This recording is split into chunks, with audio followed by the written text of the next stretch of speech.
Hello everyone, I am Harshita Kherkar and I am giving a presentation on simulation and it is presented to Dr. Shalinam Prajapat sir.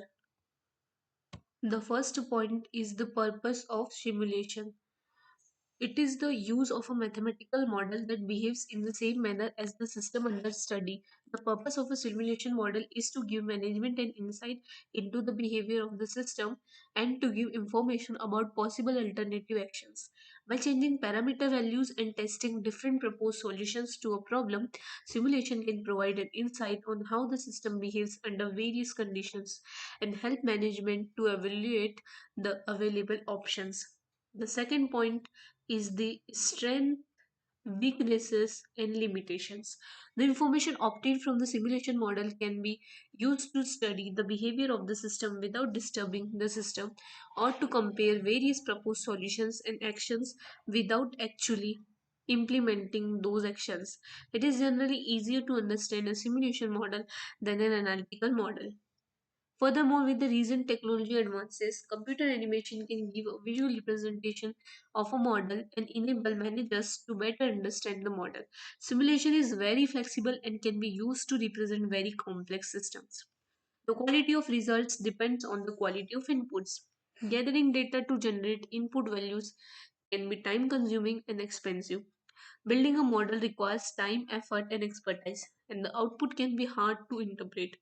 Simulation cannot prescribe a solution, it merely describes the behavior of a system under various inputs. Thus, the analysis will not detect the existence of a better action that was not tested. Basically, it is the imitation of the operation of real world processes. Imitation का मतलब होता है नकल करना. तो जो real world की processes है उन पे ऑपरेशन परफॉर्म करके उनकी नकल करना. It is what simulation called. So the next slide is inputs and related outputs. Before building a simulation model, you must, the 3 points are there. First, formulate the problem and identify a clear objective for the model. Identify output variables and specific issues to be addressed. Decide on budget and time restrictions. Second, define the probability distributions of all stochastic inputs. Stochastic means the difficult, the tricky inputs. These input distributions are obtained or estimated from empirical data or through heuristic procedures if no data are available. Obtain a good Third one is obtain a good understanding of the system and determine a level of detail for the model. And once the model is developed, verify that it is free of any programming mistakes. Throughout the entire simulation process, validate the model to ensure it represents the system and use pilot runs to test the model's behavior to small changes. Use real output data if available. If we have real output data, so we can easily evaluate.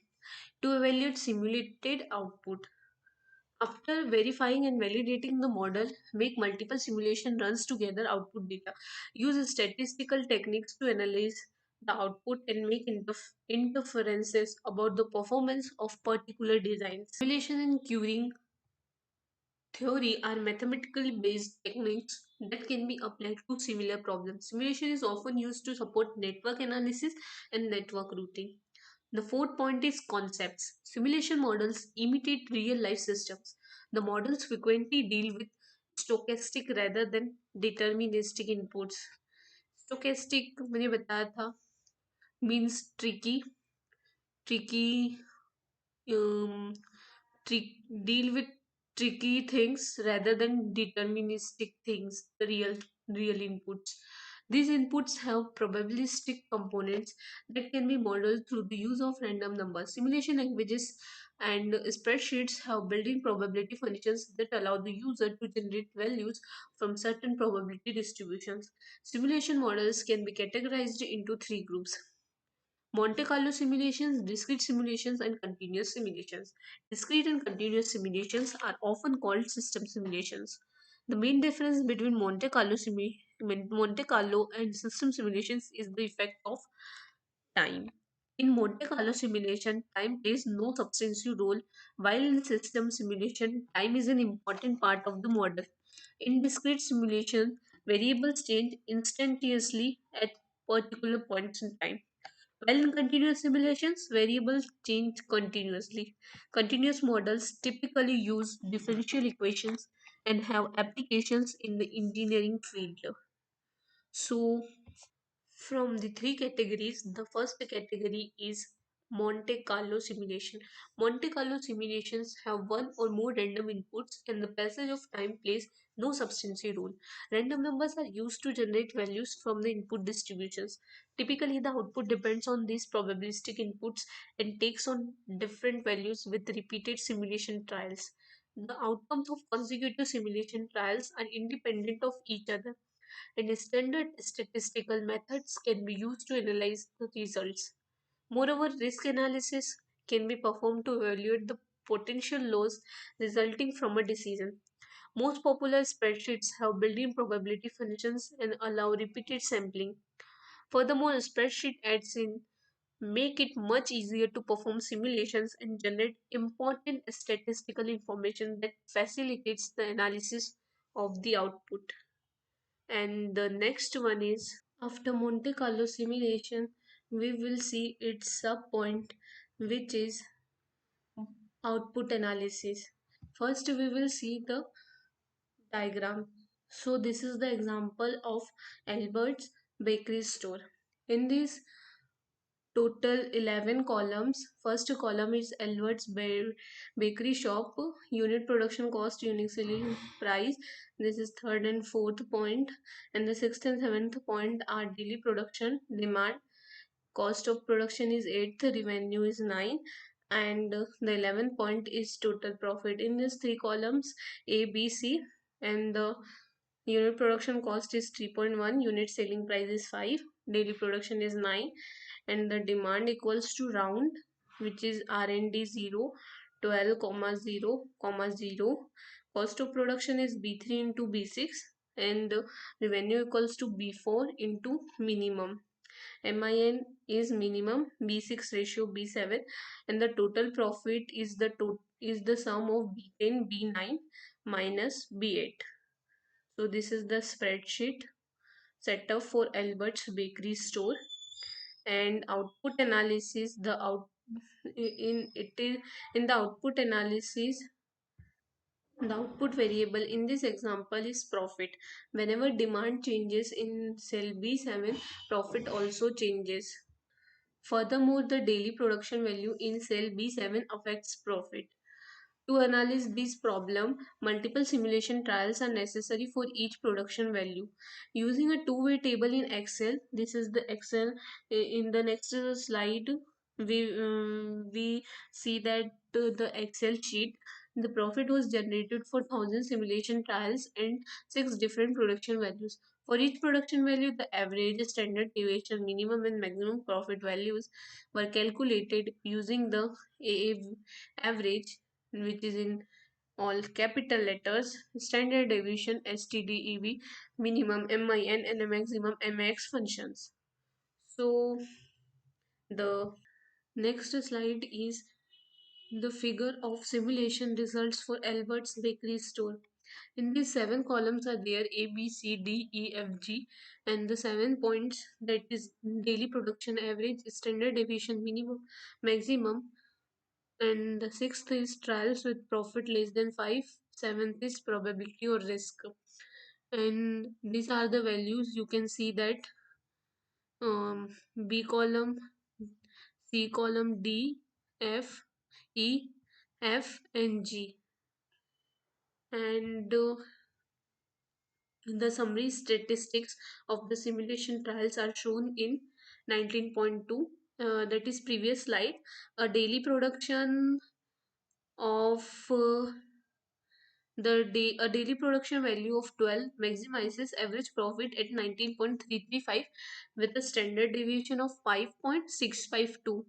A daily production value of 11 gives an average profit at 19.245 and a standard deviation of 3.95. This option gives a lower profit but less variability. Low profit the above option देता है less variability के साथ. You can see that the standard deviation, maximum, minimum, and the daily production, which is written in the theory portion.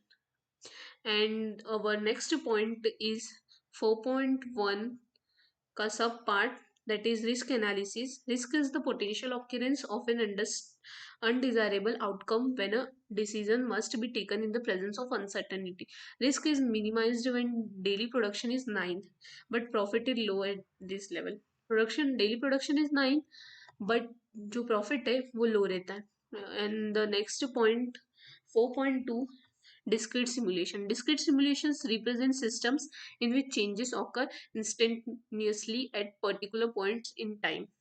They model a sequence of events that occur over time and are typically used for inventory, queuing, and manufacturing analysis. Even though the analysis of such models can be done manually or in spreadsheets, the amount of information that must be kept can be overwhelming, and the use of computer simulation languages is recommended. Simulation languages mostly recommended by in discrete simulation. Queuing applications of discrete simulations abound. The characteristics of the system change with the occurrence of two events: arrival of entities and departure of entities. The simulation clock is advanced to the time when the next event takes place and the changes in the system are recorded. The models are frequently called next event simulations. In the discrete simulation is the second category of simulation models. And the next point is the sub point of discrete simulation stopping rules. The model was run for a fixed amount of time. The simulation lasted 4,000 hours and the statistics were cleared after 1,000 hours in order to eliminate transient state effects. If the transient state is of interest, then statistics are collected over the initial stages of the simulation. Other stopping rules for discrete simulations can be depend on the number of entities that go through the system. And the another subpoint of discrete simulation is output analysis. The statistical analysis of discrete simulations is not as straightforward as in Monte Carlo simulations because observations are not independent. In these observations are not independent, and statistical analysis is straightforward नहीं रहती as compared to Monte Carlo simulation. The next point is the fifth point, software. General purpose languages C, C++, Fortran, etc. can be used for discrete simulation. General purpose languages offer greater flexibility. Example C++. C++ wasn't designed as a learning tool. On the other hand, it was designed to allow a programmer to control computer hardware at a very low level. When you learn C++, you have the opportunity to learn precisely how a computer works and how to make it work for your purposes.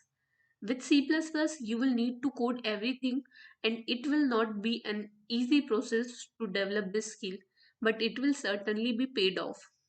C++ is the most programming language for building specialized process simulation software packages such as HYSYS, ChemCAD, etc.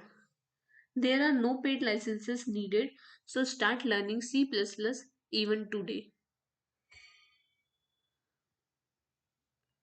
And thank you. That's it. Thank you for listening me.